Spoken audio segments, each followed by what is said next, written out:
시간 우리에게 주시는 하나님의 말씀은 미가서 2장 1절에서부터 13절까지입니다.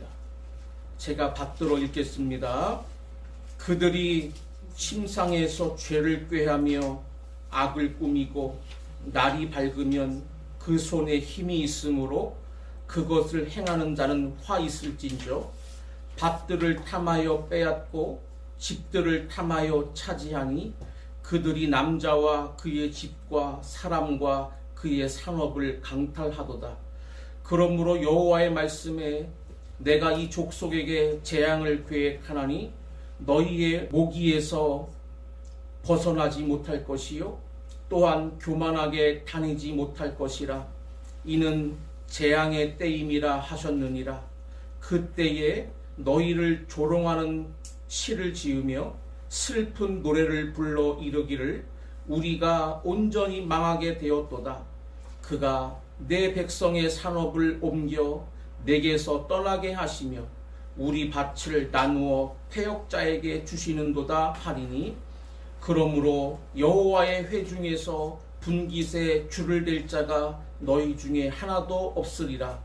그들이 말하기를 너희는 예언하지 말라. 이것은 예언할 것이 아니거늘 욕하는 말을 그치지 아니한다 하는도다. 너희 야곱의 족속아 어찌 이르기를 여호와의 영이 성급하시다 하겠느냐. 그의 행위가 이러하시다 하겠느냐. 나의 말이 정직하게 행하는 자에게 유익하지 아니하냐. 근래에 내 백성이 원수같이 일어나서 전쟁을 피하여 평안히 지나가는 자들의 의복에서 겉옷을 벗기며 내 백성의 부녀들을 그들의 즐거운 집에서 쫓아내고 그들의 어린 자녀에게서 나의 영광을 영원히 빼앗는도다. 이것은 너희가 쉴 곳이 아니니 일어나 떠날지어다. 이는 그것이 이미 더러워졌음이니라. 그런즉 반드시 멸하리니 그 멸망이 크리라.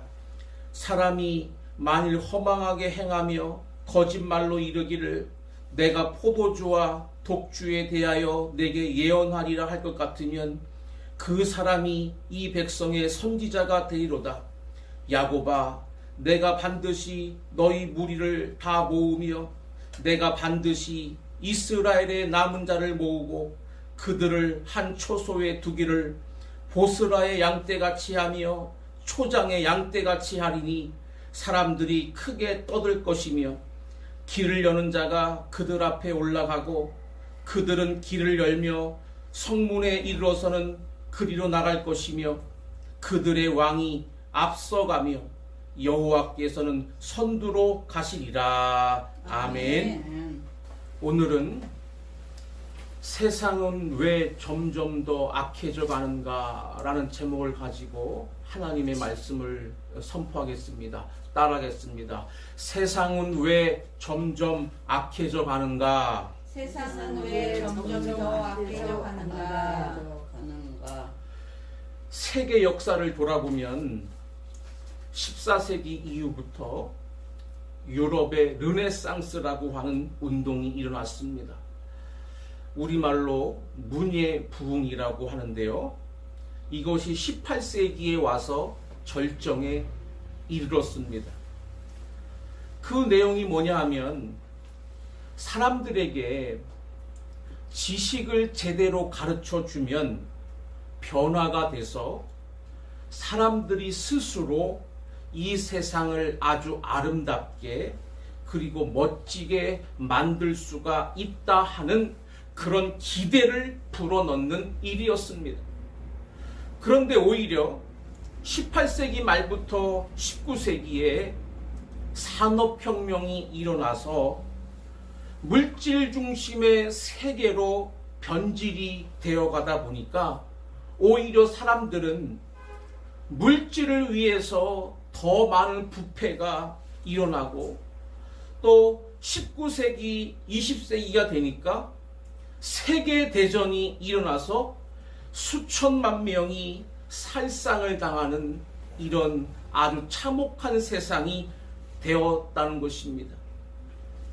그래서 세계 지성들이 교육은 사람을 변화시키고 세상을 변화시킬 거라고 믿었는데 그만 그것 가지고는 사람은 변하지 않는구나 하는 것을 깨달았다는 겁니다. 그리고 이제 현대에 와서 사상적으로 새로운 운동이 일어났는데 그게 바로 포스트 모더니즘이라고 하는 것입니다. 뉴에이지 운동이라고도 말을 하는데요. 한마디의 한자로 표현하면 범아일여, 우주와 나는 하나다. 범아일여. 어떻게 보면 범신론적인 이러한 사상이 깔려있는 그런 사상입니다. 그래서 우리 사람은 인류 공통의 이익을 위해서 모든 인종도, 종교도, 사상도 다 하나가 돼야 한다. 이런 주장을 하는 것입니다. 우리가 언뜻 들으면 그야말로 아름다운 세계가 펼쳐질 것 같고 이루어질 것 같은데, 그러나 오히려 이 세계에서 벌어지고 있는 상황은 더 반대로 지금 기울어져 가고 있다는 겁니다. 국가 이기주의가 더 강해지고 사람들의 마음이 더 황폐화가 되고 더 무섭고 아주 특이한 사건들이 많이 일어나고, 이와 같이 사람들에게 오히려 좋은 방향이 아니라 더 나쁜 방향으로 이렇게 변질되어 가는 모습을 우리가 볼 수가 있다는 겁니다. 사람들의 심성을 우리가 가장 깊숙이 들여다볼 수 있는 것이 바로 전쟁터입니다. 그리고 사상에 몰입이 된 그런 사람들의 그 종교, 그 열광이 오히려 사람들의 가장 악한 심성을 볼 수 있는 기회가 된다고 하는 것입니다. 과거 전쟁 때 보면 사람을 죽여서 그걸 가지고 건빵을 만들어 먹었고요. 또 사람의 이빨을 빼서 그걸로 단추를 만들었다 그래요. 하루에 1000명을 죽인 사람이 자기 집에 가서는 바흐나 슈만의 클래식한 음악을 감상하는 아주 이중적인 구조가 사람의 마음이었다는 것입니다.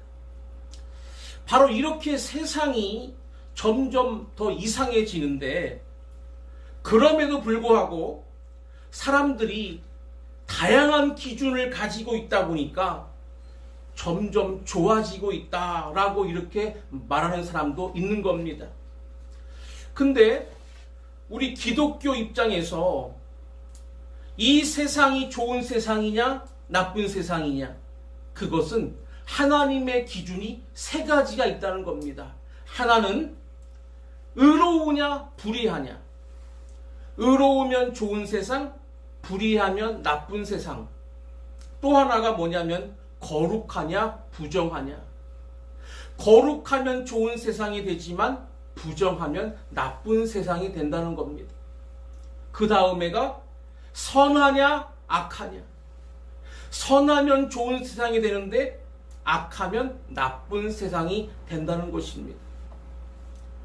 이와 같은 하나님의 기준으로 볼 때 이 세상은 점점 불의하고 점점 악하고 점점 부정해지고 있다는 것입니다. 왜 그런가? 이렇게 사람들이 노력하고 지식이 깨이고 과학이 발달하고 문명이 갈수록 위대해지는데 왜 그럴까?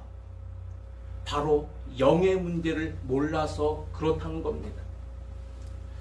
이 세상을 점점 부패하게 하고 악하게 해서 망하게 하려고 하는 세력이 있는데, 그 세력이 바로 누구냐 하면 악한 영인 사탄이라고 하는 존재입니다. 그 사탄이 역사하는 이상 세상은 제대로 갈 수가 없는 겁니다.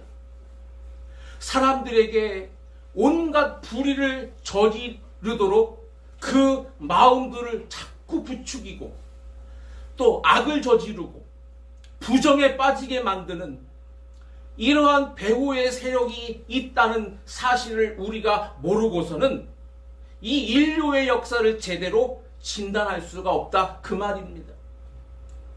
특별히 이 사탄의 세력이 이 세상을 흔들기 위해서 크게 두 집단을 사로잡고 있는데 그게 바로 권력 집단과 종교 집단입니다. 왜 그럴까요? 사람들에게 가장 큰 영향력을 끼칠 수 있는 힘이 있기 때문에 그렇습니다. 권력은 체계를 통해서 이 세상을 움직이는 그런 공권력이라고 하는 막강한 힘이 있고, 종교는 사람들의 마음에 가치관을 심어서 그 가치관을 가지고 사람들을 끌고 갈 수 있는 막강한 힘이 있습니다. 근데 거기에 종교와 또한 권력에 사탄이 접해버리면 이상한 권력과 이상한 종교로 바뀌어진다, 그 말입니다. 권력이 사유화가 되고 종교가 세속화가 되면 가장 치명적으로 이 세상이 부패하고 타락하게 된다는 거, 우리는 지나온 역사들을 통해 많이 봐왔고 우리가 살고 있는 오늘날의 현실에도 우리가 그것을 현재 겪고 있다는 사실입니다. 그래서 오늘 본문에 이 미가서의 하나님께서 그 현장을 미가를 통해서 하나님이 정확하게 진단하시고 판단해 주셔서 또 미래에 하나님의 대책을 밝히고 계십니다.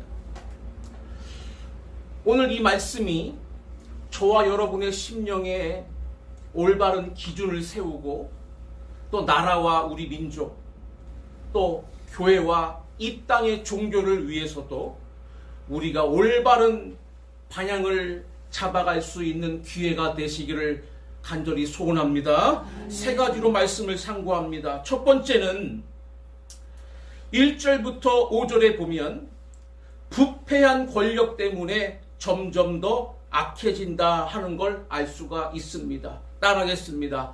부패한 권력 때문에 더 악해진다. 부패한 권력 때문에 더 악해진다. 권력 자체는요, 선한 것도 악한 것도 아닙니다. 이 땅에 필요한 질서를 위해서 하나님이 주신 방법이 바로 권력이라는 겁니다. 그래서 이 세상에 정치 권력은 반드시 있습니다. 어느 시대든지 그 시대를 끌고 가는 권력자가 반드시 있게 돼 있습니다. 그게 질서이기 때문에 그래요.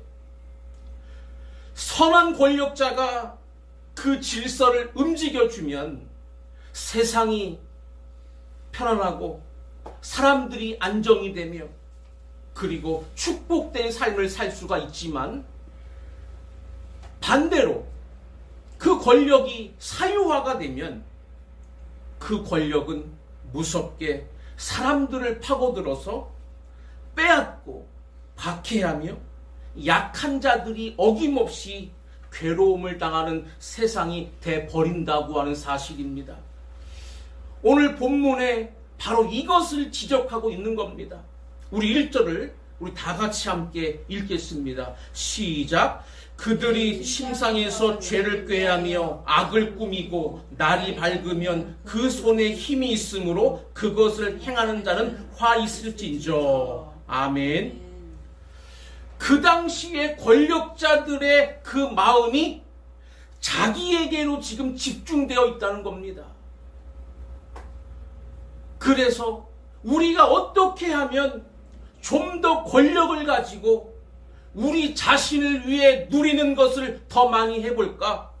이것을 놓고 침상에서 그거 연구하고 죄를 꾀하며 아침이 되면 그 권력 가지고 행동하자 나선다는 겁니다.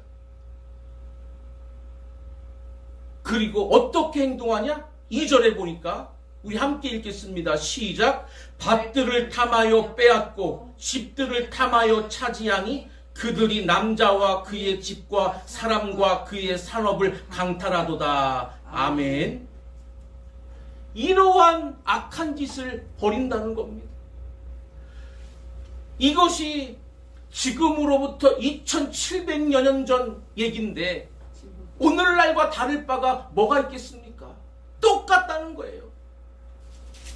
자기들에게 모든 걸 집중시키려고 그래서 밭도 탐나면 빼앗고 집도 탐나면 뺏고 사람도 탐나면 뺏어오고 산업도 탐나면 뺏는다는 거예요.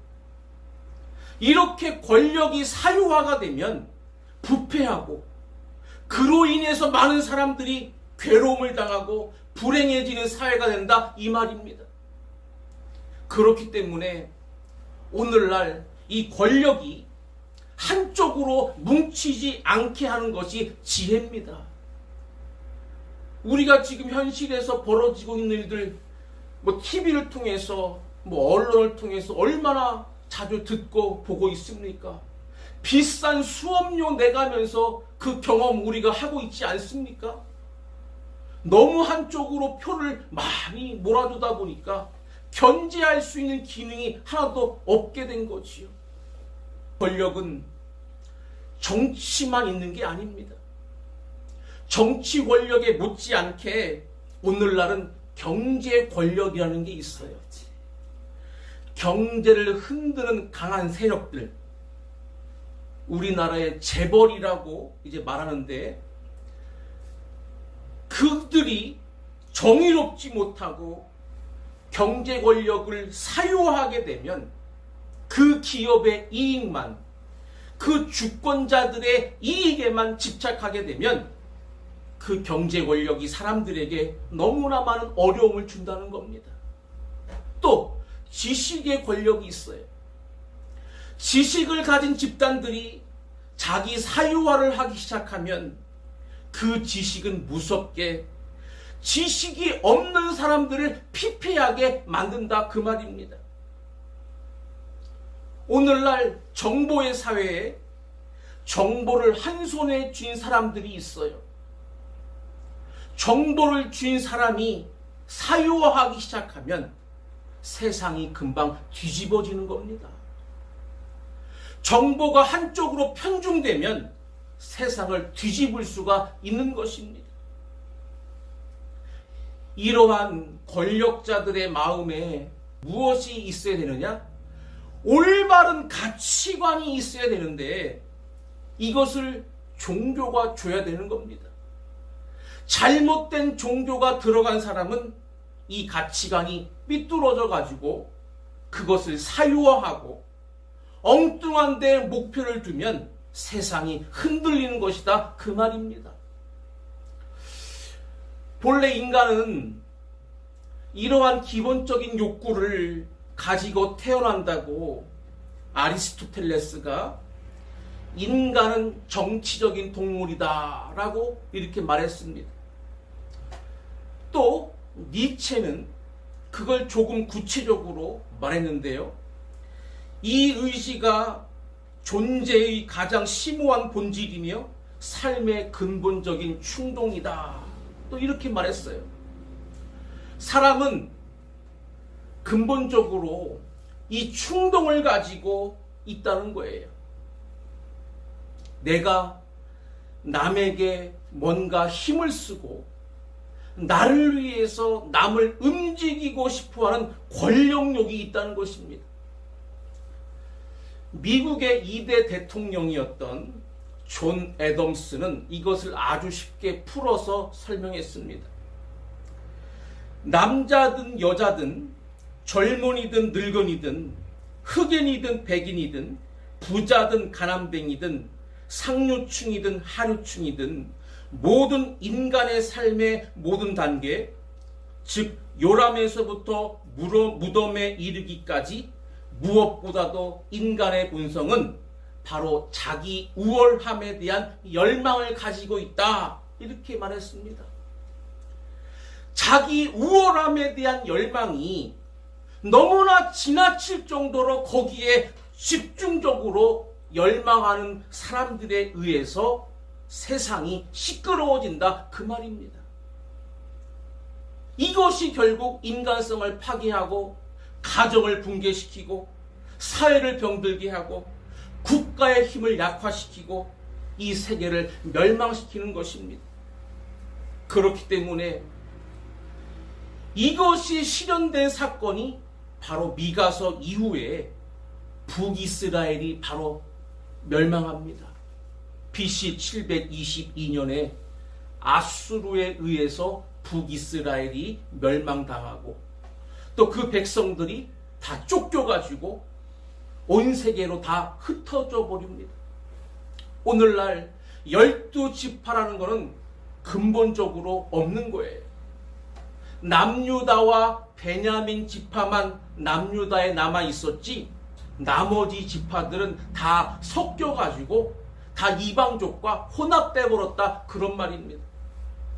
남유다도 그로부터 136년 후인 BC 586년에 바벨론이 쳐들어와서 멸망당하고 거기에 유능한 백성들만 끌고 가서 바벨론 그발강가에다가 포로 수용소 만들어 놓고 거기서 70년부터 160년까지 수용하고 그러나 그들이 신앙을 다시 되찾고 남은 자가 돼서 돌아왔기 때문에 오늘까지 이스라엘이 존재하게 되는 것이다. 그 말입니다. 이와 같이 세계 역사를 봐도 성경의 역사를 봐도 이 세상의 권세는 필요하지만 이것이 사유화가 되고 마음의 엉뚱한 목적을 가지고 부패하기 시작하면 온 세상을 괴롭히고 인류 전체를 망하게 할 수 있다는 사실을 우리가 알아야 됩니다. 그렇기 때문에 우리가 해야 될 일이 무엇일까요? 투표를 잘 해야 되는 거예요. 대통령 선거에서 투표를 잘 해야 되는 겁니다. 올바른 인식을 가지고 우리가 투표해야지. 내가 아는 사람이라고 찍어주고 뭐 나와 같은 학교 나왔다고 찍어주고 나와 뭐 지방이 같다고 뭐 나와 또 뭐 혈연 관계로 묶여져 있다고 이래가지고 찍어다 주다 보면 문제가 생긴다. 그 말이에요. 과연 그 권력을 가질 사람의 그 생각이 어떠한 생각을 갖고 있는지, 정의로운지, 선한 사람인지, 하나님을 경외하는 거룩한 자인지, 이것이 중요하다. 그 말입니다. 이 기준 없이 그냥 아무나 무턱대고 세워놨다가는 그 모든 그 결과가 다시 우리에게로 되돌아온다는 것을 꼭 깨달으시기를 바랍니다. 두 번째는 하나님이 지적하신 또 하나의 원인이 뭐냐 하면 6절에서부터 11절에 보면 세속화된 종교 때문이라고 말씀하고 있습니다. 따라하겠습니다. 세속화된 종교 때문에 더 악해진다. 세속화된 종교 때문에 더 악화진다. 본문 6절에 이렇게 말씀합니다. 그들이 말하기를 너희는 예언하지 말라. 이것은 예언할 것이 아니거늘 욕하는 말을 그치지 아니한다 하는도다. 아멘. 이게 무슨 말이냐 하면 권력 가진 사람들 또 세상을 주도하는 사람들이 예언자들에게 너 예언 좀 그만해라. 왜 이렇게 욕하냐. 이런 말을 한다는 거예요. 아니, 예언자들이 욕을 할 리가 있겠습니까? 지금 진리를 말하는데 이미 부패한 사람들의 마음에는 그게 욕처럼 들린다. 그 말입니다. 계속 책망하니까 듣기 싫다는 거예요. 왜 하나님의 말씀을 자꾸 우리들에게 욕을 하냐? 욕하는 게 아니라 올바르게 바꿔지라고 그들에게 진리를 가르치는데 그들은 듣기 싫다는 거예요. 벌써 저들의 마음에 세속화가 되어 있다는 뜻이죠. 세속화가 되는 것은 진리를 거부하는 데서 오는 겁니다. 그래서 7절에 그들이 이렇게 말한다는 거예요. 너희 야곱의 족속아 어찌 이르기를 여호와의 영이 성급하시다 하겠느냐? 그의 행위가 이러하시다 하겠느냐? 나의 말이 정직하게 행하는 자에게 유익하지 아니하냐? 이 말은 뭡니까? 이 타락하고 부패한 사람들의 입장에서 볼 때는 하나님이 왜 이렇게 급하게, 왜 이렇게 책망의 말씀을 하면서 망한다고 얘기하느냐? 하나님의 성령이 지금 너무 성급하신 거 아니냐? 하나님의 행위가 너무 지나치신 거 아니냐? 이렇게 판단하고 있다는 거예요. 그런데 하나님이 뭐라고 그러셨어요? 나의 말이 정직하게 행하는 자에게 유익하지 아니하냐? 아멘. 너희들이 거짓되고 잘못돼서 그렇게 왜곡되게 받아들이고 있는 거지. 정말 정직한 사람들이 내 말을 들으면 너희에게 유익하지 않겠느냐? 이렇게 말씀하는데 이들은 안 통한다는 거죠. 그야말로 진리와 서로 쌍방간의 소통이 돼야 되는데 진리와 불통되는 사람들, 그런 사람들은 세속화가 돼 있어서 그렇다는 것입니다. 세속화가 뭔지 아십니까? 세속화는요, 하나님 앞에 의와 선과 거룩을 기준으로 살려고 해야 되는데 이 땅에 더 많은 물질과 더 많은 쾌락과 더 많은 욕심을 충족시킬 수 있는 방향으로만 사는 게 바로 세속화다, 그 말입니다. 그렇기 때문에 그것이 불의한 방법으로 얼마든지 가능하다고 한다면 불의를 저지르는 겁니다. 악하게 해서라도 내가 그것을 가질 수만 있다면 얼마든지 악하게 나가는 거예요. 또한 그것이 하나님 필요 없이, 하나님의 도우심 없이도 내 힘으로 가능하다고 한다면 얼마든지 부정한 짓을 저질러서라도 그것을 성취하고야 만다, 그 말입니다. 이것이 세속화라는 거예요. 종교마저 진리가 끊어지고 같이 세속을 탐하면 계속 축복을 하는 거예요. 물질에 축복받은 사람이 가장 하나님 사랑받은 사람이고, 건강에 축복받은 사람이 하나님이 가장 쓰시는 사람이다, 이렇게 그냥 막 나간다, 이겁니다. 그러면 어떻게 되겠어요? 가난한 사람, 병든 사람은 다 소외되는 겁니다. 하나님 앞에서도 그 사람들은 저 뒷전으로 물러가 있는 겁니다. 그렇게 설교를 하고 그렇게 교회를 가르쳐 놓으면 그런 것을 사모하는 사람들이 무지무지하게 많이 몰려들으면 그 교회는 부흥됐다고 말하고 하나님이 역사한다고 말하는 그런 거짓된 교리가 돼버린다, 그 말입니다. 꼭 깨달아야 될 줄로 믿습니다. 그래서 8절에 이런 일이 일어난다고 본문에 말씀하고 있어요. 8절에 우리 다 같이 함께 읽겠습니다. 시작. 근래에 내 백성이 원수같이 일어나서 전쟁을 피하여 평안히 지나가는 자들의 의복에서 겉옷을 벗기며. 아멘. 군인이 할 일이 뭐지요? 나라 지키는 게 군인의 사명이잖아요. 근데 반대로 군인들이 지금 지나가는, 피난을 가고 있는 사람들의 겉옷을 벗겨서 지들이 뺏는다는 거예요. 이게 군인들이 할 짓이냐 그 말입니다.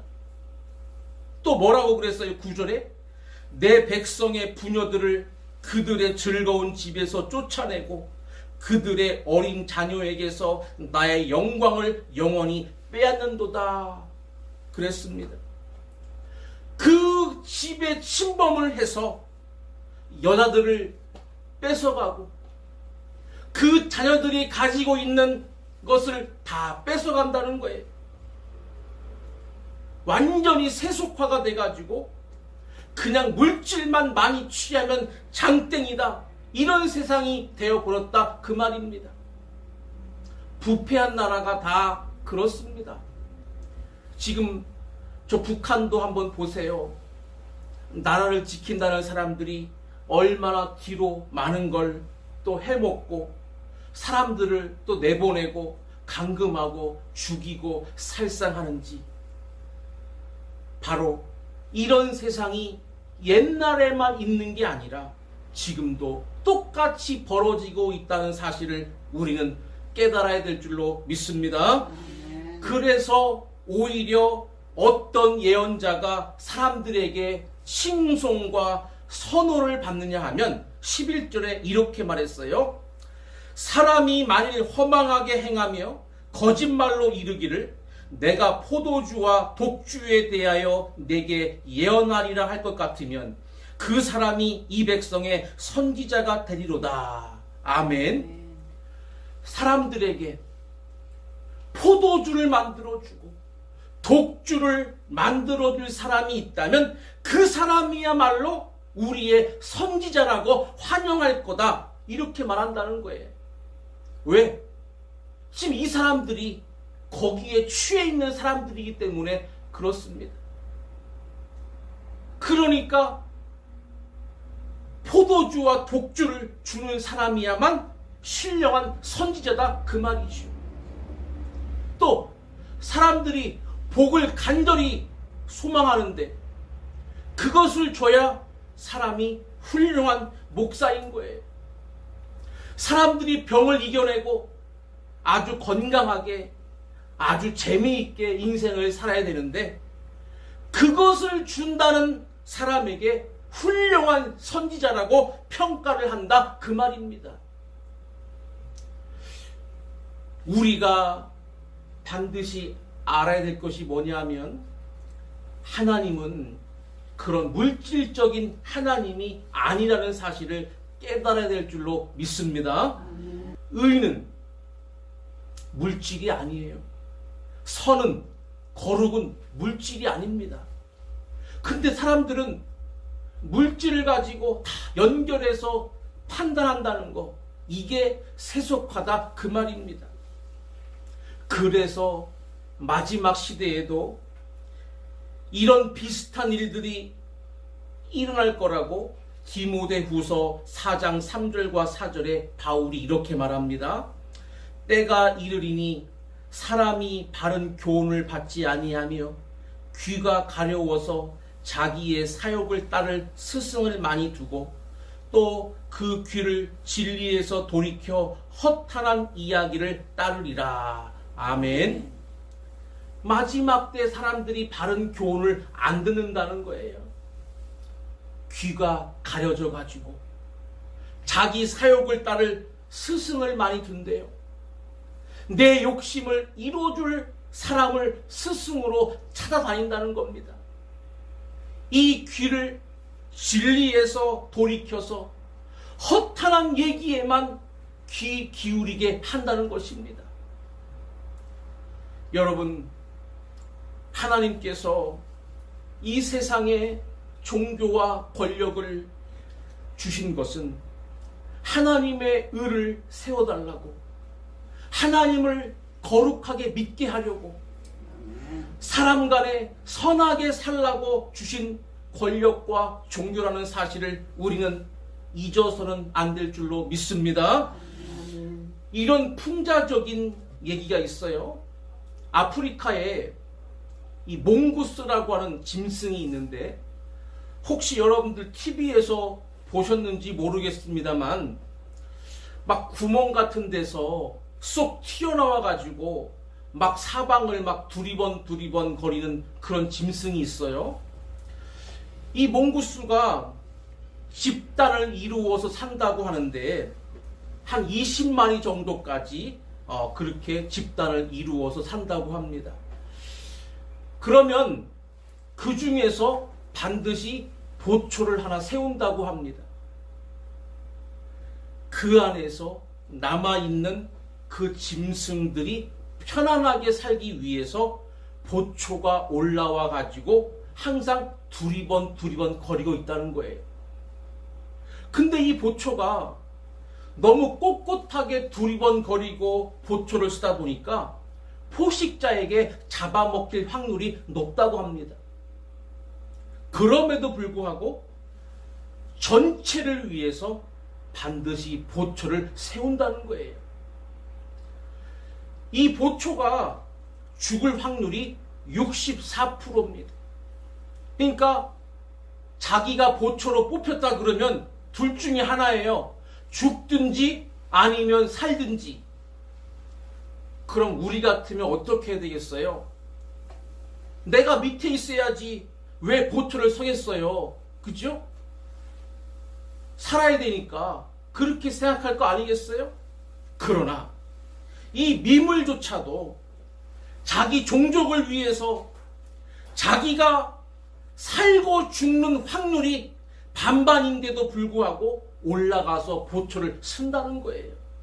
사람보다 훌륭하지 않습니까? 내가 죽고자 하면 공동체가 사는 거예요. 근데 내가 살고자 하면 공동체는 죽는 겁니다. 정말 종교와 권력이란 사람들을 이렇게 모두 바르게 살고 모두가 복되게 살도록 하나님께서 보내주신 파수꾼이라는 사실을 깨달아야 될 줄로 믿습니다. 자기를 위해서 권력을 쓰는 게 아니고 자기를 위해서 종교를 움직이는 게 아니다 그 말입니다. 꼭 깨달으시기를 바랍니다. 훌륭한 정직한 신실한 대통령을 꼭 뽑아야 될 줄로 믿습니다. 마지막 세 번째는 12절과 13절에 보면 하나님의 마음을 모르기 때문에 세상이 점점 더 악해진다라고 말씀했어요. 따라하겠습니다. 하나님의 마음을 모르기 때문에 더 악해진다. 하나님의 마음을 모르기 때문에 더 악해진다. 하나님이 자기의 대책을 여기에다가 밝히셨어요. 12절에 야곱아 내가 반드시 너희 무리를 다 모으며 내가 반드시 이스라엘의 남은 자를 모으고 그들을 한 처소에 두기를 보스라의 양떼같이 하며 초장의 양떼같이 하리니 이렇게 말씀했습니다. 이게 무슨 뜻이냐면 우리 사람 같으면 모두를 이제 모아야 되는데 하나님은 모두를 모으지를 않고 남은 자들을 모으겠다고 말씀했어요. 얼마나 초라한 얘기입니까? 찌끄러기를 모은다는데 그러나 그 찌끄러기는 남은 자는 진짜로 훌륭한 소수의 하나님의 의를 지키는 자들 하나님의 선과 하나님의 거룩을 따르는 자들이라고 하는 겁니다. 아멘. 세상이요 지금까지 계속 악해지고 더러워지고 또 이렇게 불의가 가득하면 하나님이 계속 심판하셨다는 거예요. 이스라엘의 백성 선민들조차일지라도 심판하셨다는 거예요. 이스라엘 사람들 예수님 벌었을 때 1900년 동안 그들을 하나님이 버리셨습니다. 그러나 언약에 의해서 그들을 다시 이제 세우고 계시는 겁니다. 하나님은 남은 자를 반드시 모으겠다고 말씀했습니다. 이 땅의 세속의 권력과 세속의 종교를 힘쓰는 사람들이 이 세상을 언제까지나 끌고 갈 것 같아도 하나님 결코 그렇게 안 하신다는 거예요.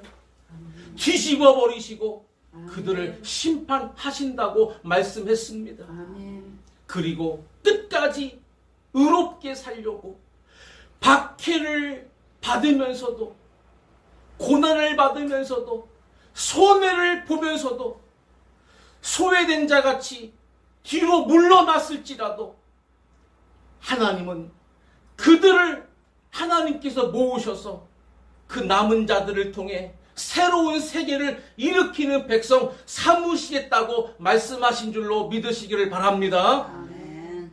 거기에 하나님이 앞장서신다고 말씀했어요. 아멘. 13절에 보니까 길을 여는 자가 그들 앞에 올라가고 그들은 길을 열어 성문에 이르러서는 그리로 나갈 것이며 그들의 왕이 앞서가며 여호와께서는 선두로 가시리라. 아멘. 아멘.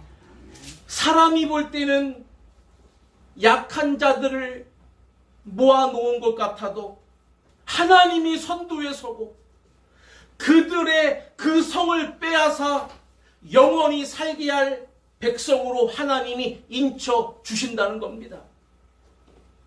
하나님이 진정한 혁명가인 줄로 믿습니다. 아멘. 거짓 사상, 거짓 권력의 혁명가는 아무 소용이 없는 겁니다. 다시 한번 말씀드리지만 하나님의 기준은 의롭게, 하나님의 기준은 선하게, 하나님의 기준을 거룩하게, 여기에 조금 더 하나님은 타협하지 아니하고 여기에 끝까지 남아서 온전히 설자, 비록 그들이 소수라 할지라도 그들을 끝내 모아서 하나님은 하나님이 원하시는 나라를 반드시 이루고야 마신다고 말씀하셨다는 겁니다. 이런 우화가 있어요. 어떤 넉넉하게 살던 부자가 있었는데 아주 못된 친척을 만나가지고 이 흉악무도한 친척에 의해서 자기 재산을 다 빼앗겼습니다. 그런데도 불구하고 계속 협박을 해가지고 도저히 살 수가 없는 거예요.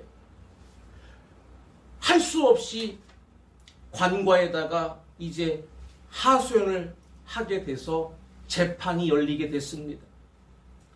그런데 이 흉악무도한 친척이 어느새 가가지고 뒷돈을 찔러주니까 이 재판관이 그만 그릇되게 판단을 해가지고 오히려 이 사람이 죄를 다 뒤집어 쓰게 된 겁니다.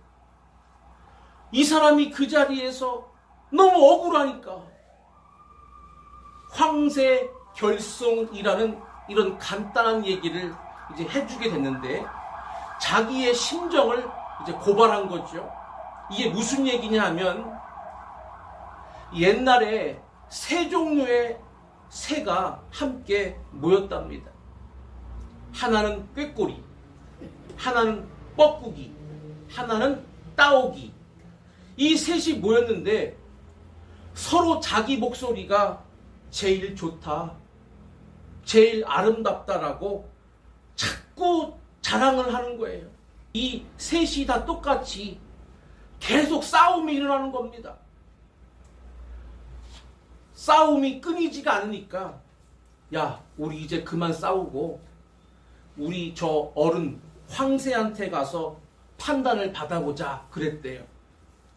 근데 여러분들이 잘 아시다시피 꾀꼬리 소리가 얼마나 좋아요. 그죠? 노래 잘 부르는 사람들 보고 뭐라 그래요? 꾀꼬리 같다 그런 말 많이 하잖아요. 그죠? 뻐꾸기도 얼마나 구슬프게 잘해요. 그런데 따오기 소리 들어보셨나요? 저는 실제로 따오기 소리는 들어보지 못해서 인터넷에 들어가서 따오기 소리 이제 들어봤거든요. 슬퍼요. 소리가 너무 지저분해요. 따옥따옥거리고 너무 딱딱하고 둔탁하고 아 이게 무슨 소리가 이래? 아주 좀 좋은 소리가 아니에요. 그러면 뻐꾸기 꾀꼬리, 따오기 소리 다 들어봤으면 어떻게 판단을 내려야 될 건지, 누가 목소리가 제일 아름답고 또 예쁜지 판단이 쓰잖아요. 근데 이 따오기가 얼마나 머리가 비상한지 자기가 잡은 물고기, 조개, 우렁 이런 거를 싹 가지고 황새한테 바쳤어요. 그리고 나서 재판을 딱 열어주는데 황새가 하는 소리가, 야, 꾀꼬리는 참 목소리는 아름답기는 한데 너무 슬퍼, 이렇게 얘기를 하더래요. 뻐꾸기, 야, 네 목소리를 한참 들으면 너무 근심스러워, 또 이렇게 말하더라는 거예요. 따오기, 야, 네 목소리가 제일 장쾌해, 네가 제일 나, 이렇게 얘기를 하더라는 겁니다. 세상이 지금 이렇다는 거예요. 세상이 누가 봐도 뭐가 의고 뭐가 선이고 뭐가 거룩인가는 알겠는데, 이 마음이 부패한 사람들이 권력 잡고 종교의 지도자가 되면 이렇게 엉뚱하게 반대로 말을 하고 그것이 통한다는 겁니다. 정신을 차려야 될 줄로 믿습니다. 그래서 미가서의 결론이 뭐냐? 미가서 6장 6절부터 7절에 이렇게 말씀했어요. 하나님은 결코 물질에 연연하는 분이 아니다. 내가 무엇을 가지고 여호와 앞에 나아가며 높으신 하나님께 경배할까? 내가 번제물로 1년 된 송아지를 가지고 그 앞에 나아갈까? 여호와께서 천천의 순양이나 만만의 강물 같은 기름을 기뻐하실까? 내 허물을 위하여 내 맏아들을 내 영혼의 죄로 말미암아 내 몸의 열매를 드릴까? 전부 사람들의 생각은 물질적이라는 거예요. 많은 걸 하나님 앞에 드리면 하나님이 오케이 할 줄 아는데 천만의 말씀이라는 겁니다. 오히려 8절에 이렇게 말씀했어요. 사람아, 주께서 선한 것이 무엇임을 내게 보이셨나니 여호와께서 내게 구하시는 것은 오직 정의를 행하며 인자를 사랑하며 겸손하게 내 하나님과 함께 행하는 것이 아니냐, 이렇게 말씀했어요. 이게 바로 하나님의 마음이라는 겁니다. 하나님은 눈에 보이는 물질이 아니라 너의 영혼을 내가 함께 공유하고 싶다고 말씀했다는 거예요. 그래서 선하게, 거룩하게, 겸손하게, 사랑으로 함께 동행하자. 이게 진정 하나님의 뜻인 줄로 믿으시기를 바랍니다. 이제 말씀을 마치겠습니다. 오늘부터 우리가 정말 정신을 반짝 차리고 우리가 자업자득하는 이런 실패를 거두지 않도록 미가서의 말씀에 우리 모두 귀를 기울이고 하나님의 방법으로 승리하시기를 주의 이름으로 간절히 축원합니다.